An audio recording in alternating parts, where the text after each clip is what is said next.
Assalamualaikum warahmatullahi wabarakatuh. Perkenalkan kami dari kelompok Akmen A yang berkelompok saya sendiri Abimanyu Ahmad Narawangsa, juga dua teman saya Muhammad Fatilan Nangkayana dan juga Muhammad Iqbal Ramadan.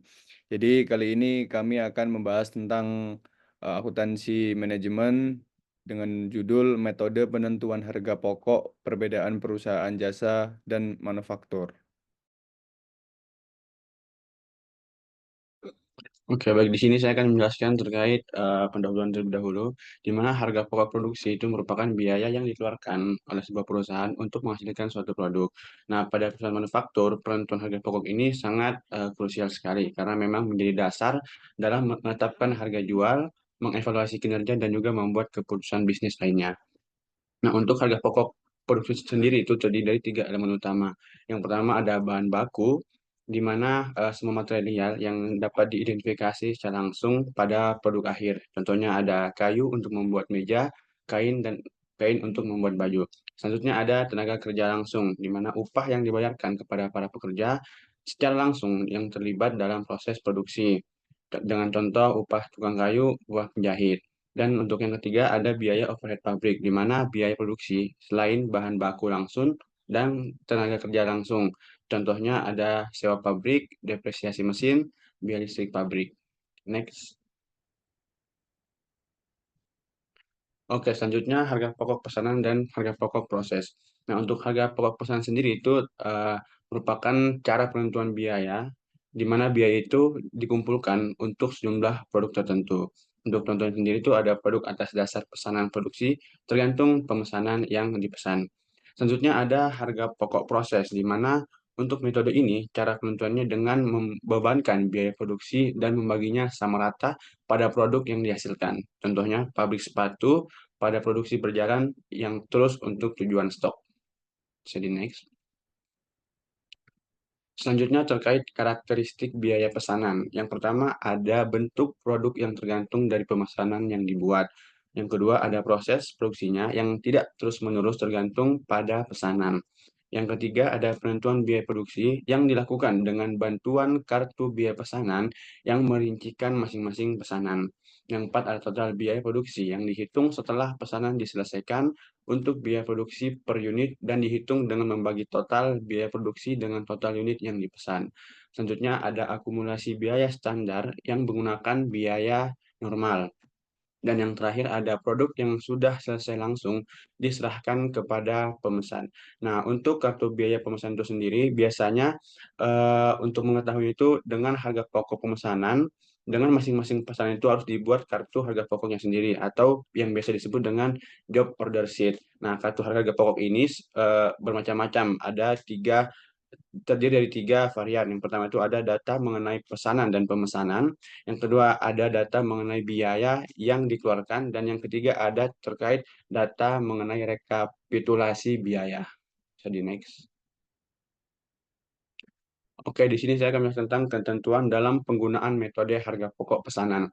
Yang pertama, masing-masing pesanan pekerjaan ataupun produk itu dapat dipisahkan identitasnya secara jelas dan perlu dilakukan penentuan harga pokok pesanan secara individual. Selanjutnya, biaya produksi harus dipisahkan ke dalam dua golongan. Yang pertama ada biaya langsung, di mana biaya bahan baku utama dan tenaga kerja utama, dan yang kedua ada biaya tak langsung, selain biaya bahan baku utama dan juga tenaga kerja utama. Yang ketiga ada BBB dan dibebankan atau diperhitungkan BTKL secara langsung terhadap pemesanan yang bersangkutan. Sedangkan untuk BOP-nya itu nantinya akan dibebankan kepada pesanan atas dasar tarif yang ditentukan di muka. Yang terakhir ada harga pokok setiap pesanan ditentukan pada saat pemesanan itu telah selesai. Jadi next. Selanjutnya ada terkait sistem penentuan harga pokok. Yang pertama menurut unsur-unsur biaya yang digunakan ada namanya full costing atau yang dimana biaya yang timbul pada proses produksi seperti biaya variabel, biaya tetap, biaya langsung, dan biaya investasi, dan semua biaya yang digunakan dalam proses produksi yang dimana digunakan sebagai indikator penting dalam menghitung total keseluruhan dari biaya utama. Selanjutnya ada variable costing, di mana biaya ini digunakan untuk terus berubah mengikuti volume kegiatan usaha dengan maksud untuk eh, mengetahui perubahan keberadaan biaya tersebut dalam fluktuasi apakah sebanding dengan kuantitas output serta volume produksi sebuah perusahaan. So, next. Dan yang terakhir itu ada prime costing, di mana biaya produksi yang diperhitungkan sebagai unsur harga pokok yang hanya biaya bahan baku langsung dan tenaga kerja langsung. Selanjutnya terkait sistem penentuan harga pokok. Yang pertama, menurut cara pengukurannya ada historical cost, di mana biaya yang diperhitungkan adalah biaya aktual, yaitu biaya yang sesungguhnya dikeluarkan. Selanjutnya ada predetermined cost, atau biaya yang digunakan adalah biaya yang ditetapkan di muka atau biaya standar yang dianggarkan. Dan yang ketiga ada hybrid cost, yang dimana merupakan biaya bahan langsung dan biaya tenaga kerja yang menggunakan historical cost, sedangkan BOP menggunakan Better-minded cost. Oke. Jadi ada perbedaan antara perusahaan jasa dan juga perusahaan manufaktur. Jadi aspek yang pertama itu dari produk. Jadi untuk produk perusahaan jasa itu intangible atau tidak berwujud. Dan untuk kalau manufaktur itu kebalikannya yaitu tangible atau berwujud. Dan untuk elemen harga pokoknya untuk perusahaan jasa itu biaya langsung terkait penyediaan jasa. Dan untuk perusahaan manufaktur itu dia ada bahan baku, tenaga kerja langsung, dan juga overhead pabrik. Terus untuk metode pencatatan itu untuk yang jasa itu lebih sederhana dan juga fokusnya pada biaya langsung. Dan untuk manufaktur sendiri itu dia lebih kompleks dan juga melibatkan pencatatan aliran produksi. Dan contoh akunnya itu kalau perusahaan jasa itu seperti beban gaji, beban sewa, dan juga beban utilitas. Dan untuk perusahaan manufaktur itu ada persediaan bahan baku, gaji langsung, overhead pabrik, juga barang dalam proses hingga barang jadi. Boleh di next. Oke, ada elemen dan metode harga pokok jasa, yaitu harga pokok jasa sendiri itu terdiri dari biaya-biaya langsung yang terkait dengan penyediaan jasa tersebut, yaitu yang pertama ada gaji dan upah karyawan, terus yang kedua itu biaya bahan habis pakai, dan biaya apa sih biaya bahan habis pakai itu biaya bahan yang digunakan dalam proses penyediaan jasa seperti kertas, tinta, atau bahan kimia lainnya. Terus biaya sewa itu biaya yang kayak sewa kantor, peralatan atau kendaraan yang digunakan untuk mendukung operasional jasa. Dan ada biaya utilitas. Biaya utilitas itu seperti biaya listrik, biaya air, biaya telepon, dan juga internet yang digunakan dalam proses penyediaan jasa. Dan yang terakhir ada biaya perjalanan, yaitu biaya transportasi untuk akomodasi jika karyawan itu harus melakukan perjalanan untuk memberikan jasa. Lalu ada metode penentuan harga pokok jasa. Yang pertama itu ada metode langsung dan juga metode aktivitas. Apa sih metode langsung itu? Jadi semua biaya yang dapat diidentifikasi secara langsung itu dengan suatu proyek atau jasa tertentu itu dibebankan langsung ke proyeknya tersebut. Contohnya itu sebuah perusahaan konsultan itu menghitung biaya proyek berdasarkan jumlah jam kerja yang digunakan oleh konsultan ditambah dengan biaya perjalanan dan biaya bahan habis pakai. Dan untuk metode aktivitas sendiri itu biaya yang dialokasikan itu berdasarkan aktivitas yang menyebabkan timbulnya biaya tersebut. Contohnya itu sebuah perusahaan jasa akuntansi itu mengalokasikan biaya overhead-nya itu berdasarkan jumlah jam yang digunakan untuk setiap jenis layanan akuntansi. Boleh di next. Oke, ada konsep harga pokok penjualan atau HPP dalam perusahaan jasa. Jadi, harga pokok penjualan HPP itu jumlah biaya langsung yang terkait dengan penyediaan jasa, itu termasuk biaya-biaya yang terkait langsung dengan memberikan layanan kepada pelanggan. Jadi, ada empat, yaitu yang pertama biaya bahan baku kalau ada. Terus yang kedua, biaya tenaga kerja langsung atau yang biasa disingkat BTKL. Terus ada biaya overhead operasional bersifat langsung. Dan yang terakhir ada biaya non langsung yang terkait dengan jasa. Boleh di next. Nah, dan untuk perhitungan HPP dalam perusahaan jasa itu, misalnya kita itu memiliki sebuah perusahaan jasa konsultan IT yang menawarkan layanan pengembangan perangkat lunak. Jadi sudah diketahui biaya bahan baku itu 10 juta, biaya BTKL itu 25 juta, biaya overhead operasional langsung itu 8 juta, dan juga biaya non langsung yang terkait dengan jasa itu 5 juta. Jadi caranya itu total biaya langsung itu BB, biaya bahan baku, ditambah BTKL, ditambah eh, overhead operasional langsung. Jadi 10 juta ditambah 25 juta ditambah 8 juta, jadinya 43 juta. Terus HPP-nya itu total biaya langsung ditambah biaya non langsung yang terkait dengan jasa. Jadi HPP-nya tadi kan udah ketemu 43 ditambah 5 juta dari biaya non langsungnya jadinya 48 juta. Jadi harga pokok penjualan itu HPP-nya itu untuk pengembangan proyek perangkat lunak ini adalah 48 juta. Boleh di next. Oke, ada elemen dan metode harga pokok manufaktur. Jadi yang pertama itu ada biaya bahan baku langsung, ada BTKL tadi, biaya tenaga kerja langsung, dan juga biaya OP atau overhead pabrik. Terus ada metode penentuan harga pokok manufaktur. Mohon maaf itu salah ketik. Jadi metodenya itu ada dua, sama kayak tadi. Eh, yang pertama itu ada metode harga pokok pesanan.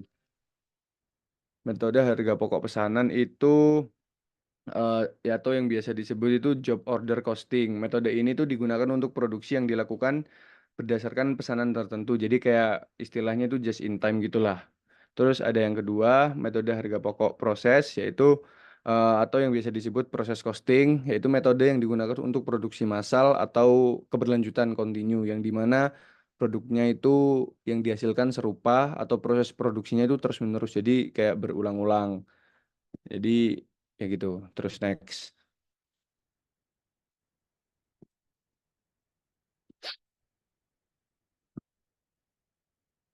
Oke.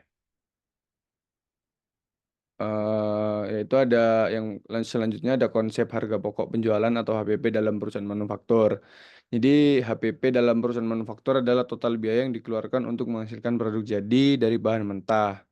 HPP merupakan dasar yang penting untuk menentukan harga jual produk, yaitu mengelola margin keuntungan dan juga mengoptimalkan efisiensi operasional perusahaan. Konsep HPP ini juga digunakan untuk menilai kinerja produksi dan juga membuat keputusan bisnis yang lebih baik. Jadi ada komponen-komponen HPP dalam perusahaan manufaktur, yaitu ada tiga: BTKL atau biaya bahan baku langsung, mohon maaf BBL atau biaya bahan baku langsung, terus ada BTKL biaya tenaga kerja langsung, dan juga ada biaya overhead pabrik.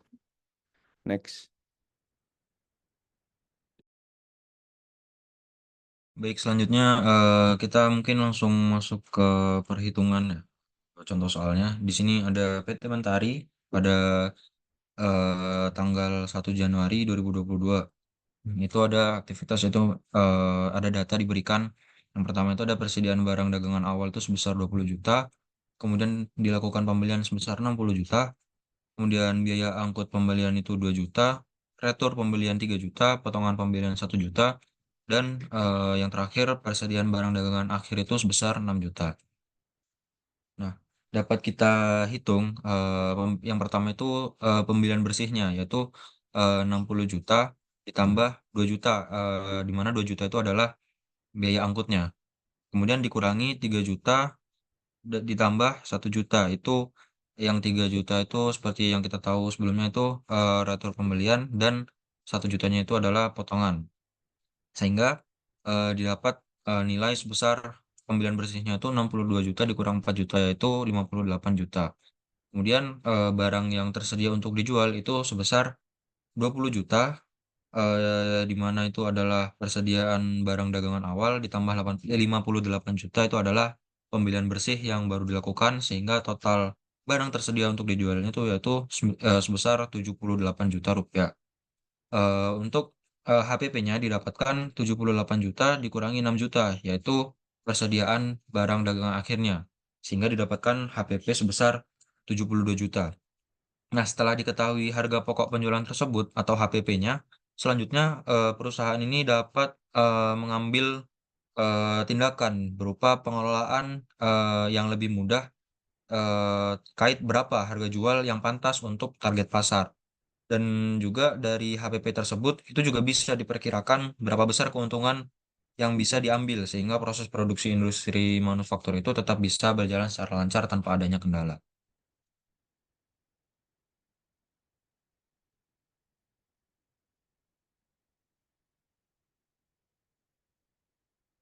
Kemudian selanjutnya kita akan membahas terkait ayat jurnal terkait harga pokok pesanan.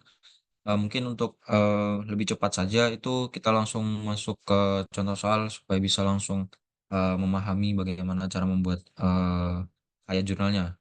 Di sini terdapat kasus PT Lestari Jaya adalah perusahaan yang bergerak dalam bidang percetakan dengan menggunakan metode pokok harga pesanan. Pada bulan November 2018, perusahaan mendapat pesanan untuk mencetak brosur sebanyak 5.000 lembar dari CV Kinanti dengan harga yang dibebankan adalah 2.500 per lembar. Kemudian pada bulan yang sama, perusahaan juga menerima pesanan sebanyak 50 spanduk dari CV Lancar dengan harga 425.000 per buah. Kemudian pesanan dari CV nanti diberi kode pesanan elang 0 dan pesanan dari CV Lancar diberi nomor elang 02. Kemudian dari pesanan tersebut didapatkan data kegiatan dan produksi yang pertama itu pada tanggal 11 November 2014 dibeli bahan baku dan bahan penolong dengan cara kredit, yakni sebagai berikut yang bisa dilihat pada slide PPT. Kemudian yang kedua itu ada dalam pemakaian bahan bakunya, dalam pemakaian bahan baku dan bahan penolong untuk memproses pesanan elang 01 dan 02 itu diperoleh informasi bahwa bahan baku kertas dan bahan penolong B1 itu digunakan untuk pesanan elang 01, eh, kemudian yang bahan baku kain dan bahan baku penolong B2 itu digunakan untuk memproses pesanan elang 02.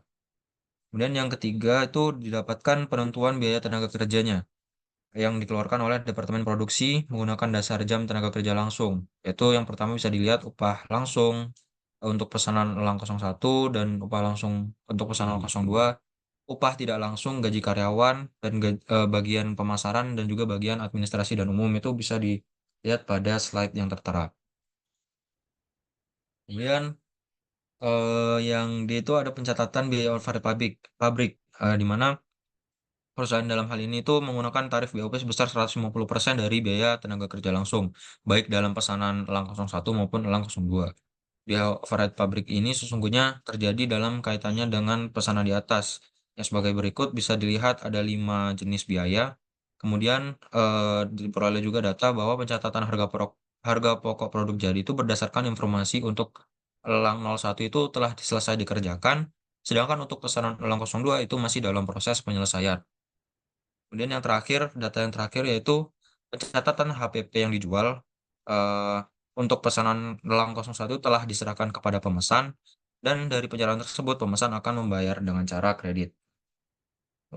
Langsung untuk pengerjaannya, yang pertama itu ada akun untuk pencatatan pembelian bahan baku dan penolong itu bisa didapat dari yang data yang A itu yang bahan baku bisa dijumlahkan dan juga bahan penolong dijumlahkan lalu dicatat persediaan bahan bakunya 5.900.000 di sisi debit dan utang dagangnya 5.900.000 di sisi kredit. Untuk persediaan bahan penolongnya sama totalnya tadi 1 juta di sisi debit dan utang dagang 1 juta di sisi kredit.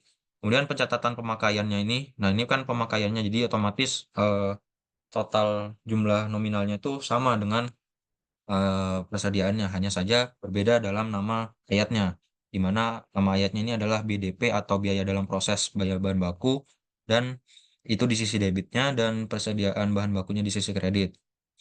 Lalu ada BOP sesungguhnya, itu didapat juga dari persediaan bahan pemotong itu tadi 1 juta, kemudian ya di sisi debit yang di sisi kreditnya persediaan bahan pemotong 1 juta. Kemudian yang ketiga itu akun akun untuk pencatatan biaya tenaga kerja. Bisa dilihat pencatatan biaya tenaga kerja yang terutang itu gaji dan upah sebesar 14.150.000 di sisi debit dan utang gaji dan upah itu di sisi kreditnya. Itu didapat dari total dari data yang telah didapat itu kan ada upah langsung untuk pesanan 01 itu 240 jam ya, untuk per jamnya itu 9.000 bisa dikali saja mungkin tidak akan saya jelaskan karena Mungkin dari teman-teman juga sudah paham untuk penghitungannya. Ini untuk penulisannya seperti ini. Kemudian yang kedua ada pencatatan distribusi biaya tenaga kerja langsung. Yang pertama itu bisa dilihat ada di sisi debitnya itu biaya tenaga kerja langsung, biaya tenaga kerja tidak langsung, biaya pemasaran, dan biaya administrasi umum. Itu kemudian semuanya dijumlahkan, baru ditemukan gaji dan upah yang nanti dicatatkan di sisi kreditnya sebesar 14.150.000. Kemudian yang terakhir itu adalah di mana saat perusahaan itu membayarkan.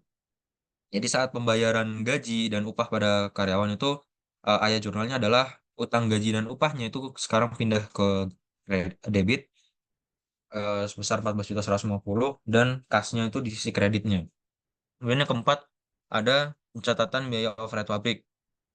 Untuk biaya overhead pabriknya itu yang pertama ada 8.100.000 dengan BOP yang dibebankan juga itu sama 8.100.000 di sisi kredit. Kemudian BOP yang sesungguhnya itu 4 juta. 4 juta ini didapat dari mana? Itu bisa dilihat dari sisi kreditnya itu persediaan bahan bangunan, terus akumulasi depresiasi gedung pabrik, akumulasi depresiasi mesin, persediaan suku cadang dan pesawat asuransi itu dijumlahkan didapat nilai sebesar 4 juta. Kemudian BOP yang dibebankan itu sama seperti yang di awal 8.100.000 itu kemudian dilakukan perhitungan selisih BOP-nya. Untuk menentukan selisih BOP dicari dengan cara membandingkan antara jumlah BOP yang dibebankan dengan jumlah seluruh BOP yang sesungguhnya terjadi. Berdasarkan soal di atas, selisih BOP dapat ditentukan dengan cara menghitung metode harga pokok pesanan, di mana di jurnal nomor 2, BOP yang sesungguhnya itu bisa dilihat sebesar 1 juta. Kemudian di jurnal 3B itu ada 2.500.000. Kemudian yang ini 2.500.000. Kemudian jurnal 4 itu ada 4 juta yang ini. Nah itu jumlah BOP yang sesungguhnya itu kan 7.500.000, sedangkan BOP yang dibebankan itu 8.100.000. Nah, itu kan terdapat selisih sehingga jurnal selisih BOP-nya ditulis sebagai berikut, di mana sisi debitnya itu BOP yang sesungguhnya 600.000 dan selisih BOP-nya di sisi kreditnya. Kemudian yang kelima itu ada pencatatan harga pokok produk jadi pada elang 01. Itu sebesar 8 juta itu didapat dari biaya bahan baku, biaya tenaga kerja langsung, dan biaya overhead pabrik itu di total ketemu 8 juta. Kemudian yang keenam itu ada ayat pencatatan harga pokok produk dalam proses untuk elang 02. Eh, itu ada persediaan produk dalam proses itu sebesar 12.400.000. Itu didapat dari biaya bahan baku, biaya tenaga kerja langsung, dan juga biaya overhead pabrik. Jadi sama saja, tapi kan ini yang membedakan karena dari jumlah pesanannya. Kemudian yang terakhir ada pencatatan harga pokok produk yang dijual. Itu didapat dari harga pokok produksinya sebesar 8 juta. Kemudian ditaruh di debit, sedangkan sisi kreditnya yaitu adalah persediaan produk jadi. Dan yang terakhir ada piutang dagang sebesar 12.500.000 dan juga harga pokok produksi di sisi kredit 12.500.000. Baik, mungkin sekian penjelasan presentasi dari kami. Jika ada saran ataupun sanggahan bisa ditulis di kolom komentar. Kurang lebihnya mohon maaf, kami dari kelompok Akmen A pamit undur diri. Wassalamualaikum warahmatullahi wabarakatuh. Waalaikumsalam.